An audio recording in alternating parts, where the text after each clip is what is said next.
Pada suatu hari Rasulullah SAW ditemui oleh malaikat Jibril. Rasul pun bertanya, ada apa wahai Jibril? Jibril menjawab, wahai Muhammad, sesungguhnya hari ini Allah Subhanahu wa Ta'ala sedang mengobarkan nyala api neraka dan seluruh para malaikat amat ketakutan. Mereka tidak tahu harus bagaimana. Untung aku ingat, kata Jibril, bahwa engkau Muhammad adalah sumber cinta dan sayang Allah Subhanahu wa Ta'ala kepada alam semesta. Dengan alasan itu aku kesini, bertabaruk mengambil berkah dengan cinta Allah kepada dirimu, ya Rasulullah, ya Muhammad. Rasulullah terdiam beberapa saat, kemudian bertanya lagi, wahai Jibril, ceritakan padaku bagaimana neraka itu sesungguhnya. Jibril menjawab, wahai Muhammad,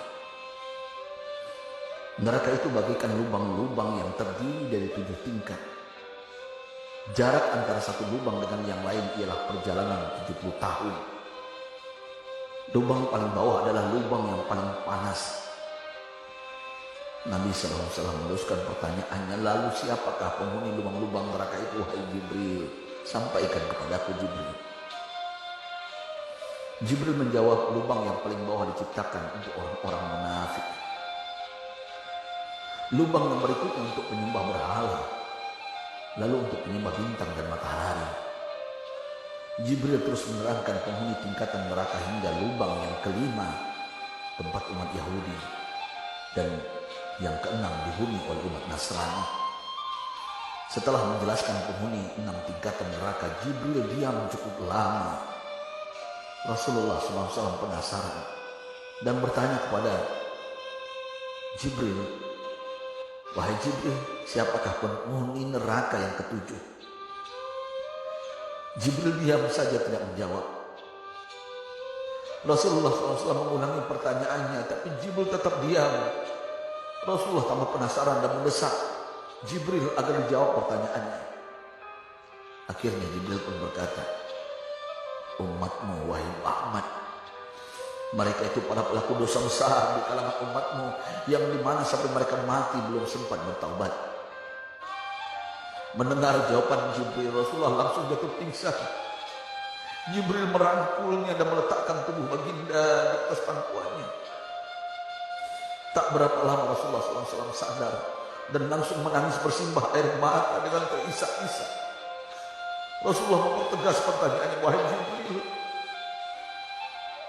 apakah benar ada di antara umatku yang masuk neraka? Jibril menjawab, benar wahai Muhammad, pelaku dosa besar di antara umatmu yang belum bertaubat.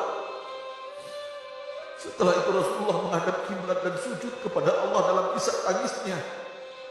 Sesekali dengan suara pelan beliau membisikkan kata-kata ummati ya Allah, ummati, ummati, ummati. Beliau SAW tidak mengangkat kepalanya dalam keadaan seperti itu selama 3 hari 3 malam, kecuali setiap Bilal bin Rabah memandangkan azan, barulah beliau bangkit untuk menjadi imam, dan setelah itu kembali sujud lagi. Pada hari ketiga Abu Bakar menyadari hal ini, dia mengetuk pintu Rasulullah dan mengucapkan salam 3 kali, namun tidak terdengar jawaban. Abu Bakar sedih dan berseru di hadapan pintu Nabi besar Muhammad SAW. Apakah ada jalan untuk masuk ke rumahmu ya Rasulullah? Tetap tidak ada jawaban. Di jalan Abu Bakar bertemu sahabat Umar. Mengapa engkau menangis wahai Abu Bakar? Kata Umar. Abu Bakar menceritakan keadaan Rasulullah SAW. Maka Umar pun melangkah menuju rumah Rasulullah dan terjadilah hal yang sama. Umar pun pulang dan menangis. Di jalan Umar bertemu sahabat Salman Al-Farisi. Dengan terisak Umar bercerita kepada Salman hingga membuat dia amat sedih, namun tidak berani mengulangi hal yang sama. Salman melangkah menuju rumah Fatimah radhiyallahu anha dan menceritakan hal itu. Setengah berlari Fatimah menuju rumah ayah tercinta dan mengetuk pintu sambil mengucapkan salam. Mendengar suara lembut putri tercinta, sejuklah dada Rasulullah. Beliau bangkit dari sujud dan membuka pintu. Alangkah terkejutnya Fatimah melihat Rasulullah, ayah tercinta, amat kurus dan pucat. Fatimah memeluknya lalu menangis, "Wahai ayah, apa yang terjadi? Mengapa engkau amat sedih seperti ini?"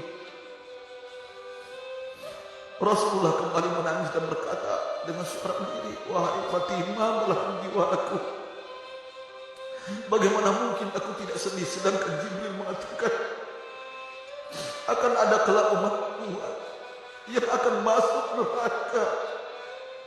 Subhanallah, betapa besar cinta Rasulullah kepada kita umatnya. Sahabatku, Rasulullah mencintai kita. Antaman ma'aman sebab engkau akan berkumpul dengan orang yang kau cintai. Mari kita mencintai baginda Nabi Muhammad SAW yang mencintai kita, umat yang tidak rela kita masuk neraka. Mari kita mencintai beliau dan berselawat. Sahabatku, sampaikan, Rasul mengajarkan kepada kita, "Man dalla ala khairin falau misla ajri fa'ili." Siapa yang menunjukkan kepada kebaikan, maka dia akan mendapatkan pahala seperti orang yang mengerjakannya. Mudah-mudahan ini menjadi pahala jamiah bagi kita.